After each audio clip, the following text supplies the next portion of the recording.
Assalamualaikum warahmatullahi wabarakatuh.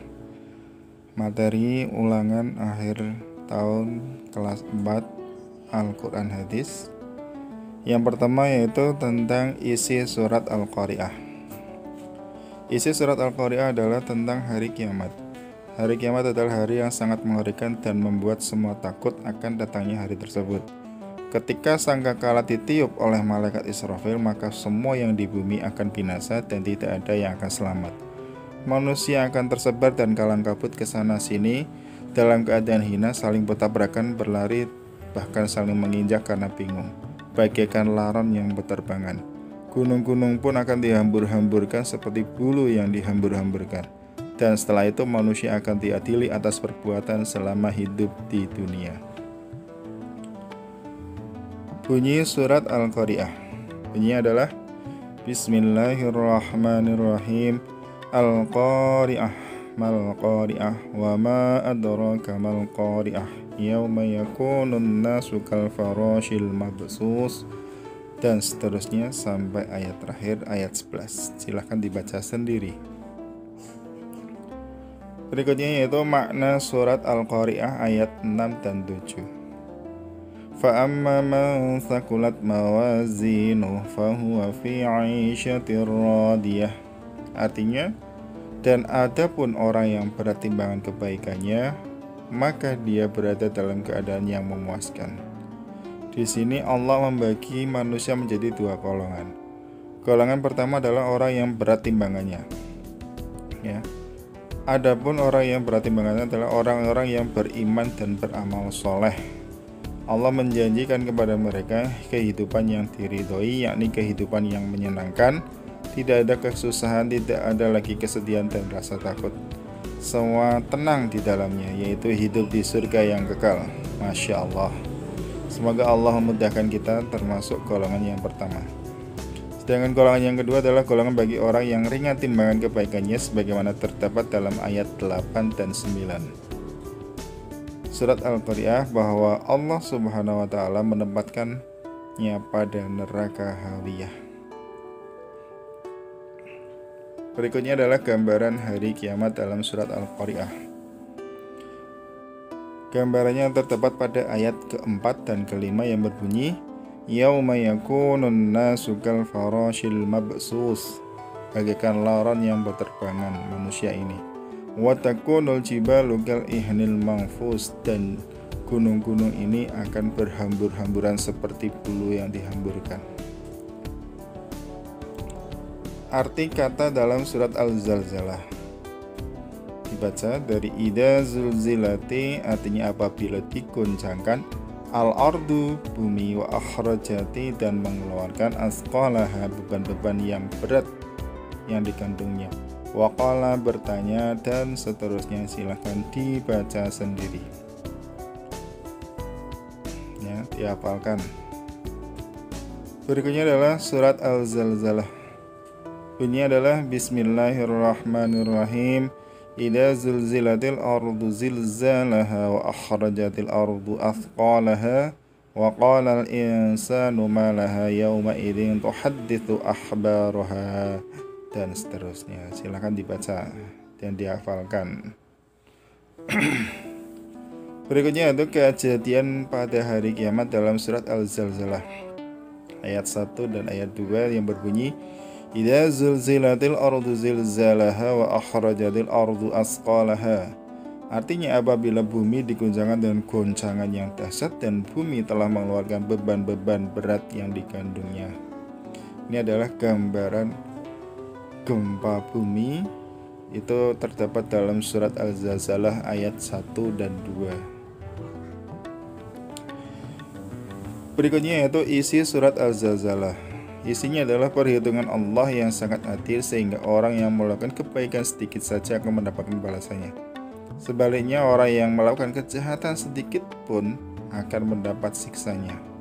Oleh karena itu, ayo kita melakukan kebaikan agar kita bisa selamat di dunia dan akhirat. Berikutnya yaitu cara membaca bacaan idgham bihunah. Idgham bihunah artinya masukkan dengan cara dengung. Hurufnya ada 4, yaitu ya, nun, mim, wawu, biasa disingkat yanmu. Apabila ada nun sukun atau tanwin bertemu dengan salah satu dari 4 huruf tadi, maka hukum bacaannya disebut idgham bihunah. Cara bacanya yaitu suara nun sukun atau tanwin dilebur masuk ke dalam huruf sesudahnya dengan ditenggungkan dan ditahan 2 harokat sehingga suara nun atau tanwin hilang. Berikutnya yaitu contoh bacaan idgham bihunah. Contohnya yang nun sukun bertemu salah satu itu huruf idgham bihunah. Liman yasha itu nun sukun bertemu ya. An-nuhlika nun sukun bertemu nun. Min nafsin nun sukun bertemu nun lagi. Mewaraihim nun sukun bertemu waw. Qaidan yasira yang fathah tanwin bertemu ya. Kallan numittu haulain fathah tanwin bertemu nun, dan seterusnya yang berwarna kuning itu adalah contoh bacaan idgham bihunah. Berikutnya yaitu deskripsi bacaan idgham bihunah. Idgham bihunah adalah apabila ada nun sukun atau tanwin bertemu salah satu dari huruf 2 yaitu lam dan ra. Sebab bacaan idgham bila gunah. Di sini nanti ada contoh. Nanti kalian disuruh mencari sebabnya apa. Contohnya walakin la tafqahun, itu sebabnya adalah nun sukun bertemu la. Mir rabbikum nun sukun bertemu ra. Khilfatun liman arada nun fathah tanwin bertemu lam. Malakar rasula fathah tanwin bertemu ra. Jadi hurufnya ada 2 yaitu lam dan ra. Ingat-ingat. Berikutnya yaitu bacaan iklab. Iklab artinya membalik atau menukar, yaitu menukar bunyi huruf nun sukun atau tanwin menjadi bunyi huruf mim mati disertai dengung. Huruf iklab hanya satu yaitu ba. Cara membaca iklab yaitu dengan menukar bunyi huruf nun sukun atau menjadi bunyi huruf mim mati disertai dengung. Contoh bacaan iklab, min ba'di dibaca mim ba'di, sebabnya nun sukun bertemu ba. Tasrihun bi ihsanin dibaca tasrihum bi ihsan, sebab dhamatan mim bertemu ba. Selanjutnya yaitu mencari bacaan idgham bihunah, idgham bilahunah dan iklab dalam surat Al-Humazah. Bisa dilihat yang warna kuning itu idgham bihunah, yang warna hitam idgham bilahunah, dan yang warna merah itu adalah bacaan iklab. Nanti tinggal ditulis. Mengartikan hadis silaturahim atau silaturahmi. An dari Anas ibnu Malik, man siapa, ahabba senang atau ingin, ayyub sato diluaskan lahu untuknya, fi pada rizqihi rizkinya, wayun sa'a dan dipanjangkan atharihi umurnya, falyasil maka hendaklah rahimah bersilaturahmi. Hadis tentang silaturahmi, hadisnya adalah an Anas bin Malik anna Rasulullah sallallahu alaihi wasallam qala man ahabba ayyub sadalahu fi rizqihi wa yunsa'alahu fi asarihi falyasil rahimah, muttafaqun alaih. Siapa di sini muttafaqun alaih? Muttafaqun alaih ini adalah Bukhari dan Muslim. Artinya dari Anas radhiyallahu anhu bahwasanya Rasulullah sallallahu alaihi wasallam bersabda, barang siapa ingin diluaskan rezekinya dan dipanjangkan umurnya, maka hendaklah ia bersilaturahmi. Hadis riwayat Bukhari Muslim. Yang warna biru adalah hadisnya, yang warna hijau itu adalah nama perawinya ya. Berikutnya yaitu sikap saat bersilaturahmi. Ada beberapa hal yang harus diperhatikan dalam bersilaturahmi. Di antaranya satu, yang pertama mengucapkan salam.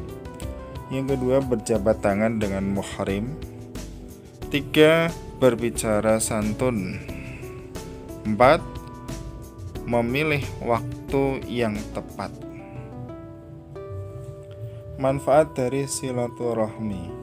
mempererat persatuan dan kesatuan keluarga, masyarakat maupun bangsa. Akan tercipta persaudaraan yang kokoh, kehidupan yang damai, aman dan sejahtera.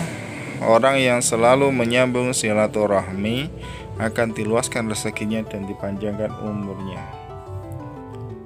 Arti dari hadis tentang silaturahmi. An Anas bin Malik, dari Anas radhiyallahu an, anna Rasulullah sallallahu alaihi wasallam qala, bahwasanya Rasulullah sallallahu alaihi wasallam bersabda, man ahabba ayyubsata lahu fi rizqihi, siapa yang ingin diluaskan rezekinya, wa yunsa'alahu fi asarihi falyasil rahimah, dan dipanjangkan umurnya, maka hendaklah ia bersilaturahmi.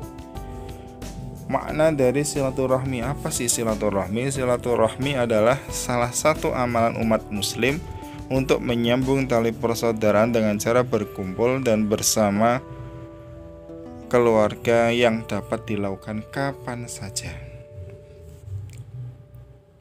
Nah, sudah selesai, silakan dipelajari. Terima kasih. Assalamualaikum warahmatullahi wabarakatuh.